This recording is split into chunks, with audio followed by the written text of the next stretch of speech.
Bonjour à tous et bienvenue dans Smart Boss, le rendez-vous des patrons et des patronnes. Je suis ravie d'accueillir pour cette nouvelle année Roland Gomez. Bonjour. Bonjour. Alors tu es le patron de Proman, un groupe spécialisé dans l'emploi et l'intérim. Alors quelques petits chiffres, plus de 1000 agences dans le monde, plus de 4 milliards de chiffre d'affaires en 2023 et 100 000 intérimaires qui travaillent par jour avec Proman. Merci encore d'avoir accepté l'invitation. Alors au sommaire, on aura une première séquence David rencontre Goliath où tu vas faire face à une start-up et vous parlerez de vos sujets en commun. Ensuite, on a la séquence en coulisses où là, on va plutôt parler de ton passé de dirigeante, mais aussi aujourd'hui ton quotidien, comment tu travailles. Et enfin, on a l'interview chrono qui, comme son nom l'indique, est une série de questions-réponses très rapides. Voilà. Super. Merci. Et maintenant, passons tout de suite à la séquence David rencontre Goliath.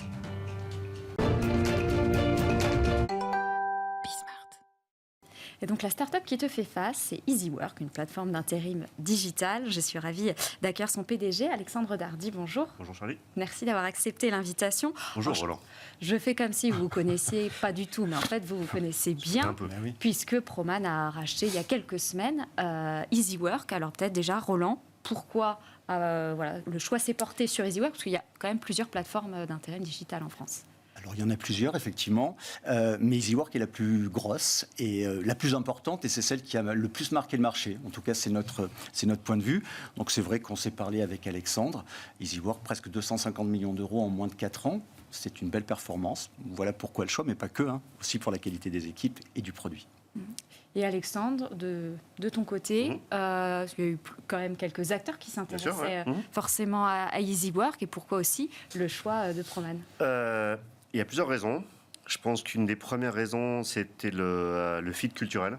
Je pense que Proman, c'est la plus grosse PME du monde. C'est une boîte très très agile, dont la gouvernance est d'une simplicité cristalline. Il y a un seul propriétaire, une personne qui décide, et donc une espèce de continuité dans la décision. C'est extrêmement rassurant. Donc, agilité, une gouvernance simple et efficace. Et après, un track record, si on regarde le succès de Proman, alors je ne suis pas là pour envoyer des fleurs à Roland, mais c'est quand même une boîte qui s'est créée from scratch il y a 30 ans, qui fait quasiment 4 milliards, 5 milliards de chiffre d'affaires aujourd'hui. Et quand on vient du monde des startups, beaucoup de gens se gargarisent de plein de choses, mais un succès comme celui-là, c'est absolument incroyable. Donc, on se dit que ça ne va pas être une mauvaise équipe. Alors, j'ai quand même une petite question qui va vous embêter, mais c'était parlé il y a quelques temps, nous, pour justement cette histoire. Il y a eu des petits couacs de communication. Vous avez dit que vous avez été racheté, le deal n'avait pas été fait, etc. Vous aviez été ensuite placé EasyWork en redressement judiciaire, mais finalement, Proman a racheté EasyWork. Pourquoi tout ce cafouillage? Est-ce que parce qu'on est aussi dans un secteur très, très concurrentiel, c'est compliqué, il faut aller très très vite quand on veut faire ce genre de deal? Nous sommes dans un secteur très concurrentiel, effectivement. Il y avait d'autres acteurs qui s'intéressaient à EasyWork, vous l'avez souligné. Par contre, on n'a jamais dit qu'on avait racheté. C'est vrai que chaque fois qu'on a communiqué, y compris dans les communiqués de presse, c'était notre intention de racheter, ça c'est sûr. Et puis notre intention était réelle. La preuve, ça s'est formalisé. Voilà ma lecture un petit peu, ma compréhension de la manière dont ça s'est fait. Mais c'est vrai qu'on a pris une position forte parce que il fallait à un moment donné rassurer les clients, rassurer les équipes d'EasyWork, et il était temps de le faire, sinon peut-être aujourd'hui on ne serait pas en train de parler, et il n'y aurait personne à ma place non plus, parce que tout serait parti un petit peu dans la nature. Et toi, de ton côté, Alexandre, comment tu as vécu un peu tout ce process qui, nous on l'a suivi sur quelques semaines, mais qui est quand même beaucoup plus long. C'était un process très compliqué, pour être tout à fait transparent. Donc c'est un processus qui impliquait à la fois des créanciers, des actionnaires, un garant financier et des acheteurs potentiels. Donc quand on s'est parlé, en effet, Proman avait déjà fait une offre ferme. Après, quand il faut aligner 4 parties prenantes qui ont des intérêts qui ne sont pas toujours très convergents, on n'arrive pas forcément à un accord. Et donc on a suivi le process qu'on a suivi. On était confiants avec Roland qu'on l'emporterait, parce que finalement, même si on doit passer à la barre, les critères de choix, c'est la pérennité du projet, la solidité du projet, le sérieux et les intentions du repreneur. Et c'est pour ça qu'on a suivi cette trajectoire. Est-ce que c'était simple et agréable? Pas forcément. Mais on était confiants, on a bien mené notre barque, je pense, et le résultat est celui qu'on attendait. Et alors le résultat, ça fait un peu plus de 3 mois, voilà. Où en est aujourd'hui l'intégration? Comment ça se passe?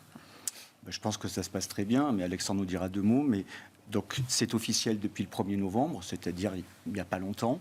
Donc, on est au travail, on est en train de mettre tout ce qu'on doit mettre en place. Mais encore une fois, comme on l'avait dit, on ne révolutionne pas le modèle. Au contraire, on va le développer et l'accompagner, puisque le modèle est bon. Simplement, il manque un peu de commerce et un peu la touche professionnelle et l'expérience que Proman a. Donc voilà. Donc tout est aligné pour faire un 2024 plutôt très beau côté EasyWork. Toi, quelle est ta place aujourd'hui, maintenant, au sein de Proman? Chez Proman, je garde après les mêmes responsabilités. Il y a des choses où finalement on est sujet bien sûr à une gouvernance de contrôle qui est tout à fait normale quand on rejoint un groupe de cette ampleur, et de contrôle bienveillant, c'est-à-dire on va vous aider et donc on va regarder ce que vous faites pour éviter que vous fassiez des erreurs. On a 30 ans dans le métier, donc on va dire c'est plus du monitoring. Donc les responsabilités restent les mêmes et puis le job reste le même, mais avec bien sûr un environnement différent. Alors, il y a un des sujets qui revient souvent dans ce secteur de l'intérim, c'est est-ce qu'on peut faire du 100% digital? Il faut forcément avoir de l'hybride. Qu'est-ce que toi, tu en penses, Roland? Je crois que la vérité, elle est entre les deux, aujourd'hui. Peut-être que demain, ça changera. Le constat, c'est que l'outil digital d'EasyWork est très performant. On peut l'utiliser encore mieux, et le réseau Proman, ses clients, ses intérimaires, tout sera mis à disposition pour qu'on bonifie un petit peu l'outil et qu'il soit utilisé et qu'il puisse rendre à sa pleine valeur, entre guillemets. Donc c'est ce à quoi on est en train de travailler. Et je pensais aussi ChatGPT. Je ne sais pas si toi tu avais pensé ou Roland, parce que j'ai entendu dire déjà que certains acteurs de ce secteur testaient des choses et que les résultats sont assez, alors, soit bluffants, soit effrayants, c'est-à-dire qu'il peut remplacer un petit peu les recruteurs dans certains cas. Est-ce que là, c'est des choses sur lesquelles toi tu travailles déjà ou pas? Alors, remplacer le recruteur, je ne sais pas. Ce qui est certain, c'est que dans toute la production de contenu, on peut utiliser ChatGPT. Donc typiquement, on prend une annonce très basique qui va dire je cherche une secrétaire pour 2 jours, et ça va vous transformer en je cherche quelqu'un qui sait parler bilingue. Vous verrez, c'est une expérience passionnante de rédaction et de contact avec une direction. Donc on passe d'un contenu très pauvre à un contenu très riche, mais c'est qu'une partie infime du boulot de recrutement. Le boulot de recrutement, c'est tester des compétences, et on n'a pas trouvé de façon de le faire avec ChatGPT pour l'instant. Confirme, pas d'inquiétude non, là-dessus. Mais depuis le début et aujourd'hui, on est encore plus confiant pour le dire. Le digital apporte quelque chose une touche fortement complémentaire pour tous les acteurs, que ce soit les clients, l'agence de travail temporaire et les intérimaires. Mais quoi qu'il en soit, on croit qu'il y aura toujours un lien à l'intérieur très humain. Donc, l'addition des 2 savoir-faire doit faire un malheur. En tout cas, c'est ce sur quoi on a parié. Bon, EasyWork, alors 2024, en quelques mots, ça va être quoi? Je pense que ça va être une croissance très saine et très positive. Alors je ne vais pas revenir sur le passé ni jeter un regard négatif, mais quand on est une start-up, une scale-up, on va suivre des codes de croissance, parce que c'est ce qui excite les gens, etc. Une fois qu'on est racheté par un acteur traditionnel, on fait de la croissance saine, je pense. Et pour nous, c'est extraordinaire de faire ça, c'est très satisfaisant. Donc je suis très optimiste. Bon, de toute façon, vous étiez déjà rentable. On est déjà rentable, mais malgré la rentabilité, vous pouvez atteindre la rentabilité avec certains risques financiers, avec un portefeuille client plus ou moins risqué. Et là, on est en train d'assainir certaines choses. Et rentable ou pas, là on est rentable, mais surtout on reçoit des bases fondamentalement solides. C'est bien. Okay. Bon, merci beaucoup Alexandre. Avec plaisir. Merci. Venu. C'est un plaisir. Au revoir. Et maintenant, on va passer donc à la séquence en coulisses. Alors Roland, tu as rejoint Proman juste après tes études, donc on va dire tu n'as connu qu'une entreprise. Tu as occupé par contre plusieurs postes au sein de Proman. Est-ce que pour toi c'était important vraiment de comprendre tous les enjeux, un petit peu toutes les missions qui existent au sein de la boîte, ou alors c'était pour ne pas être accusé aussi d'être un peu un parachuté, comme c'est une entreprise familiale? Un peu les deux, mais à vrai dire, je suis arrivé dans la première année de création de Proman, c'est-à-dire dans la première agence. Donc, je n'avais pas trop le choix que de me coller aux tâches, à toutes les tâches. Et puis, on était un peu dans une toute petite entreprise familiale. Il y avait mon père, ma mère et moi qui les ai rejoints. Et pour la petite histoire, j'étais le premier alternant puisque j'avais un contrat d'apprentissage et j'ai continué quelques études en alternance pour avoir un BTS. Je connais l'histoire depuis son début. Je crois que ça, c'est un réel avantage, y compris un peu pour l'exemplarité pour la suite, en se demandant est-ce que Roland, il connaît bien notre métier? Roland, il le connaît, il l'a fait. Et puis surtout, il essaye de ne pas oublier.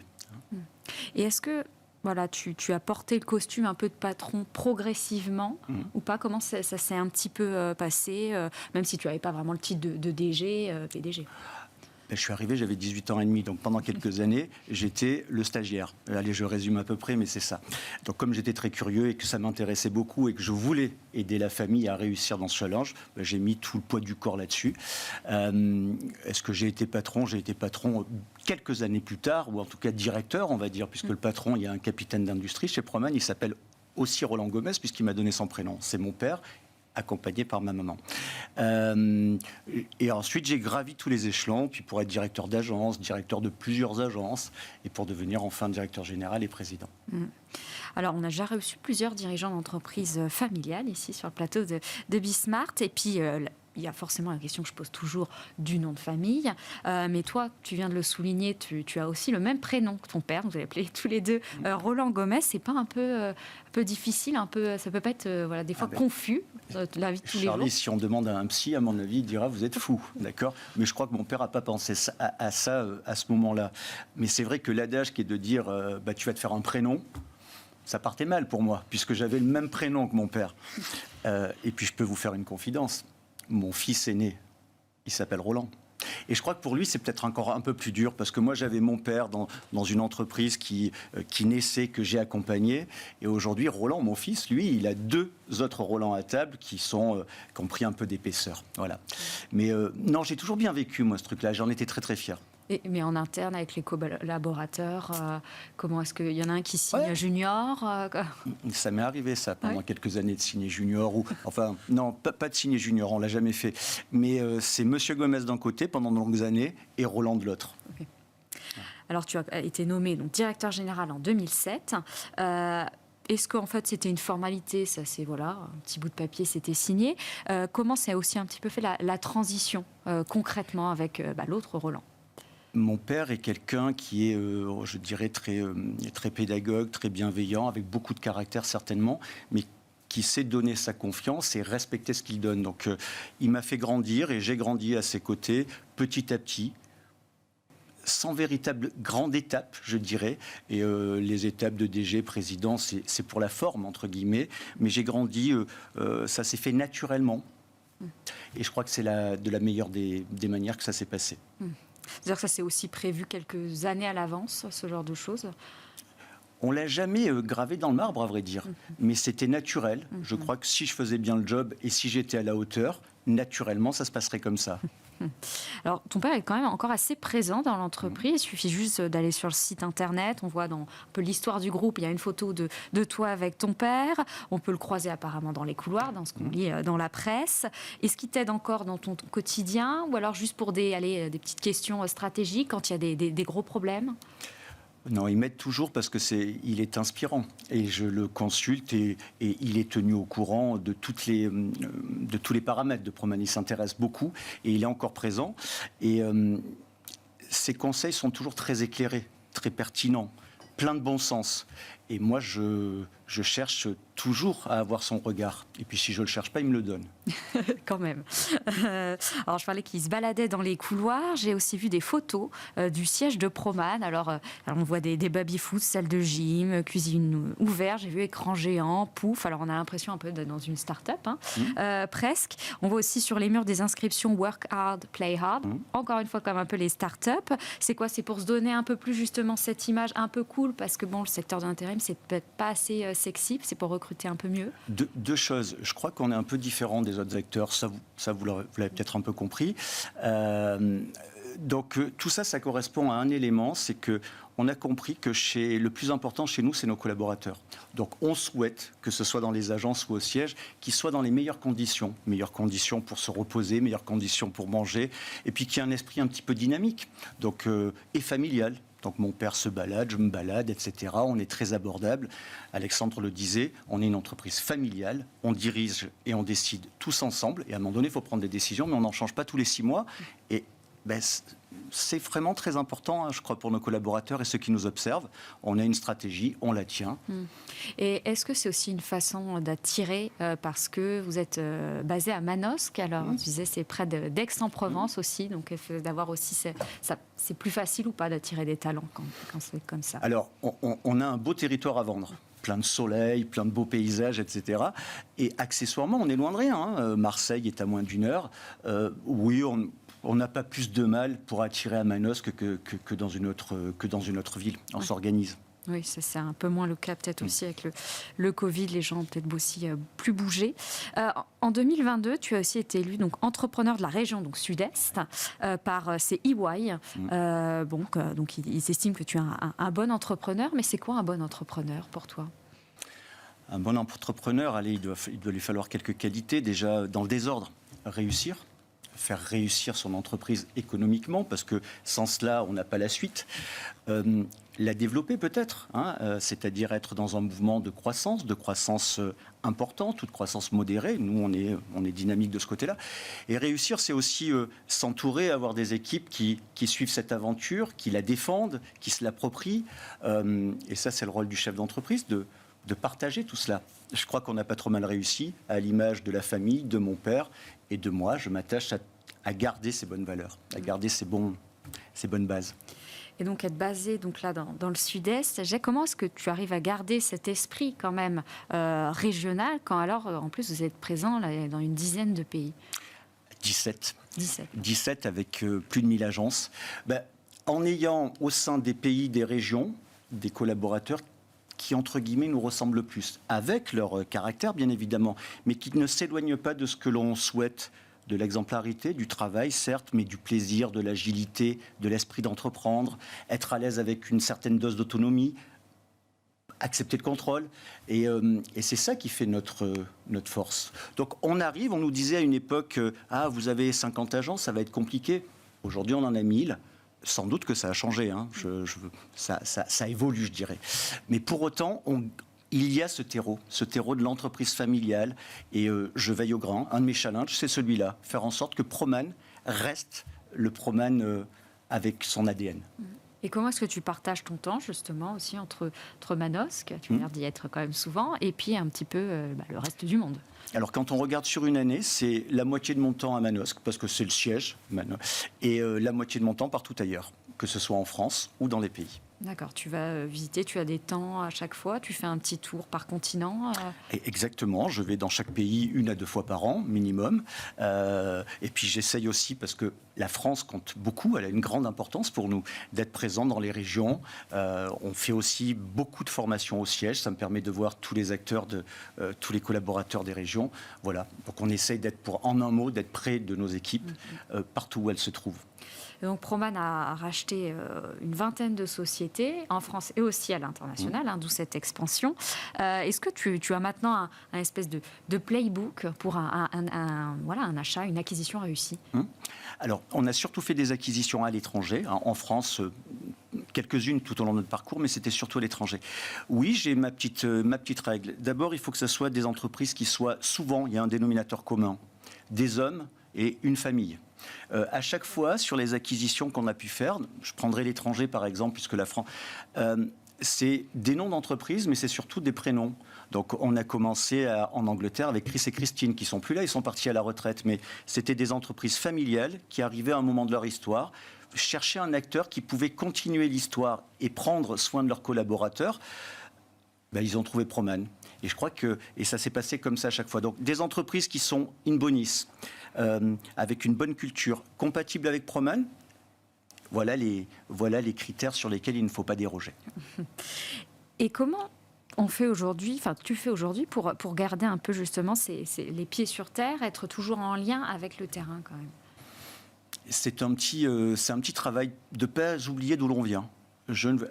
D'ailleurs, on y est resté, ne serait-ce qu'à Manosque, c'est symbolique. Mais combien d'entreprises de notre taille auraient d'ores et déjà déménagé le siège ? Vous vous doutez bien que ça serait peut-être un peu plus pratique, mais nous, on est nés, nos équipes nous ont rejoints là. C'est aussi un symbole.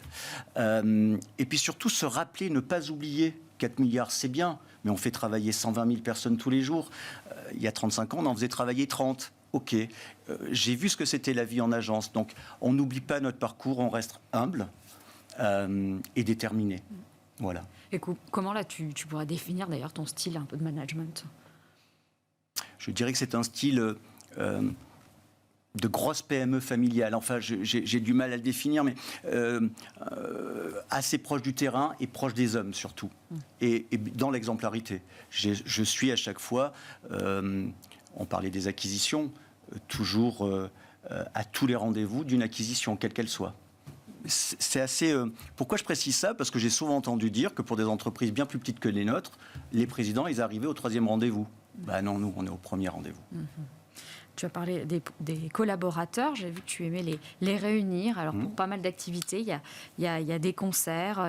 J'ai vu une chasse au trésor géante dans les rues de la capitale. On leur donne beaucoup. On essaie aujourd'hui de leur dire de faire beaucoup de moments conviviaux en région. Et tous les 2 ans, tous les 3 ans, ça dépend. On les réunit tous, de tous les pays, de toutes les régions. Et la dernière fois, c'était sur un bateau. Nous étions un peu plus de 2500. Et c'est un grand moment de partage. Ils sont très heureux parce qu'à chaque fois, on retrouve un sentiment très simple, très potage de gens qui se réunissent pour partager un bon moment. En général, on repart plein d'énergie. C'est aussi un gros défi logistique quand même. C'est un énorme défi logistique et les équipes qui le relèvent, je leur rends un hommage parce qu'à chaque fois, ça se passe bien. Et c'est vrai qu'à 300, c'est pas comme à 2500. Alors, dans un portrait que j'ai vu dans Les Échos, qui t'avait été consacré il y a 3-4 ans, tu racontais donc beaucoup de choses et tu disais que tu avais établi des règles comme ne pas dépendre ni d'une activité ni d'un seul client. Alors on comprend évidemment le risque que ça peut être d'avoir qu'un seul client, mais est-ce qu'il y a une autre raison? Pourquoi tu as cette fameuse règle? J'en ai 3 de règles parce que c'est des fondamentaux et on les a construites tout au long de notre histoire. La première, j'ai observé autour de moi, il ne faut pas dépendre d'un client ou d'une activité. C'est terrible. J'ai des clients qui dépendent d'eux-mêmes de clients. Quand ça s'arrête d'un coup. Donc nous, notre plus gros client au niveau du groupe, il ne fait même pas 3% du chiffre d'affaires. C'est beaucoup, il ne faut pas le perdre, mais ce n'est pas grand-chose. Il ne faut pas dépendre d'une activité, ça je l'ai dit aussi, pas avoir tous nos œufs dans l'automobile ou dans l'agroalimentaire ou dans la pétrochimie ou dans le nucléaire, donc c'est très réparti.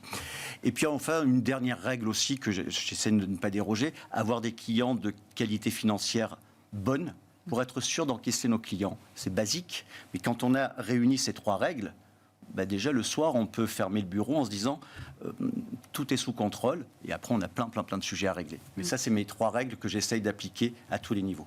Et d'ailleurs, comment tu t'organises un petit peu dans la journée? Comme j'ai reçu beaucoup de dirigeants, il y en a qui ont leur to-do, justement, ils écrivent 3 choses le matin. Ouais, moi, des fois, j'en écris beaucoup plus, mais parfois, elles sont encore écrites en fin de journée. Oui, moi, je suis adepte aussi des to-do list. J'arrive plutôt tôt le matin. Je pars plutôt un peu tard. Et puis j'enchaîne, c'est très dense, en fait. C'est très dense, mais je crois que ça nous plaît. Quand c'est pas dense, il y a quelque chose qui marche pas. Voilà. Alors, dans ce portrait qui t'était consacré dans Les Échos, alors il était intitulé Roland Gomez, l'homme qui valait 2 milliards, parce qu'à l'époque, le groupe devait faire 2 milliards de chiffre d'affaires. Alors, est-ce que ça te plaît, ce genre de phrase, ou ça te gêne? Ça me gêne. C'est pas que ça me gêne, parce que 2 milliards, c'est vrai, c'est le chiffre d'affaires aujourd'hui, c'est 4 milliards, et ça me gêne pas. C'est une fierté immense, c'est une fierté pour tous ceux qui ont construit cette histoire. Par contre, moi, je suis pas super à l'aise avec l'homme qui valait 2 milliards, ça me ressemble pas, d'accord? Ça me ressemble pas. On vit simplement, mais voilà, on est content de notre réussite. Mais c'est pas tout à fait. D'ailleurs, j'avais appelé à l'époque Paul Molga des Échos pour lui dire, Paul, il est vachement sympa, Paul. Je dis, Paul, c'est quoi ce titre, quoi? Et ça le faisait marrer. Il m'a dit, mais il faut de l'accroche. Ouais, je lui dis, il faut de l'accroche, mais c'est pas terrible, quoi. Ça me ressemble pas. Et il en a convenu d'ailleurs que ça me ressemblait pas, mais c'était accrocheur. Merci, Paul. Oui, et puis bon, c'était pas mensonger non plus. Non. Alors, petite question, allez, un peu sport, ça revient souvent, mais alors toi plutôt côté rugby, parce que j'ai vu que Proman avait été désigné recruteur officiel de la Coupe du Monde de rugby, donc 2023. Voilà, Proman a contribué à pas mal d'autres événements sportifs, j'ai vu ces dernières années, Coupe du Monde de football 2018, j'ai mis football féminin aussi. C'est quoi l'idée derrière ça? C'est juste le petit plus, c'est pour être plus visible, ou c'est vraiment, il y a vraiment un enjeu? Puis en plus j'y pense, mais avec les JO qui arrivent, voilà. Alors d'abord, il y a un enjeu business, parce qu'à chaque fois, on est sélectionné, on est choisi par l'organisation, que ce soit la FIFA, l'UEFA ou le comité d'organisation de la Coupe du Monde de rugby. Donc déjà, c'est une vraie reconnaissance. Participer en tant que recruteur et en tant que partenaire à des grands événements, il faut qu'ils soient en France de préférence, très populaire, le football, le rugby. Et donc il y a du business d'un côté, et puis il y a de l'image de l'autre, parce que ça nous permet aussi de rassembler nos clients et nos collaborateurs pendant 52 matchs pour le rugby, de faire de belles opérations, et puis beaucoup de visibilité. Ça assoit un petit peu Proman, en France et à l'étranger, ça assoit notre image, notre marque, notre savoir-faire. Est-ce qu'il y a tu peux me donner peut-être un de tes meilleurs souvenirs de toutes ces 30 dernières années chez Proman? Si tu en as en tête. Il y en a beaucoup, j'imagine. Ouais, il y en a beaucoup. Un de mes meilleurs souvenirs, allez, boum, les 25 ans de Proman. Les 25 ans de Proman, où là, on est dans un anniversaire, on est tous réunis à Toulon, on a rassemblé tout le monde. Et puis, il y a un échange de paroles entre moi et mon père que je me souviens, plein d'émotions, qui étaient sympas. Mais il y en a eu plein des comme ça. Ouais. Mais ces rassemblements, je vous le dis, c'est nos batteries en énergie à nous. On se dit, mais pourquoi on fait tout ça? Pour ça. Donc chaque fois qu'il y a un rassemblement et chaque fois que ça repart comme ça, c'est ça mes beaux souvenirs. Ça en fait partie sur les souvenirs de Proman. Alors tu as des enfants et tu as dit que tu avais t'as un fils qui s'appelle aussi Roland. Est-ce que la passation est déjà en tête? À date, non, Charlie. Ils feront ce qu'ils veulent, parce que ça c'est essentiel, ça je l'ai bien compris encore une fois, parce qu'on ne m'a jamais forcé à rien. Ils sont jeunes, hein, le plus grand a 21 ans, qui regardent. Et si jamais ils veulent venir s'intéresser à Proman, d'abord j'espère qu'ils s'y intéressent un petit peu, ils seront les bienvenus.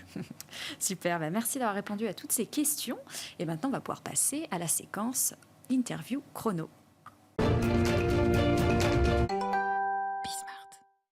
Alors, on a beaucoup parlé de ton prénom, mais est-ce que tu as un deuxième prénom?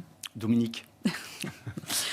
Tu voyages beaucoup avec tes fonctions. Est-ce qu'il y a un pays que tu préfères? J'aime bien l'Espagne. Avec mon prénom, avec mon nom de famille, ça marche bien, hein, puisque je suis d'origine espagnole.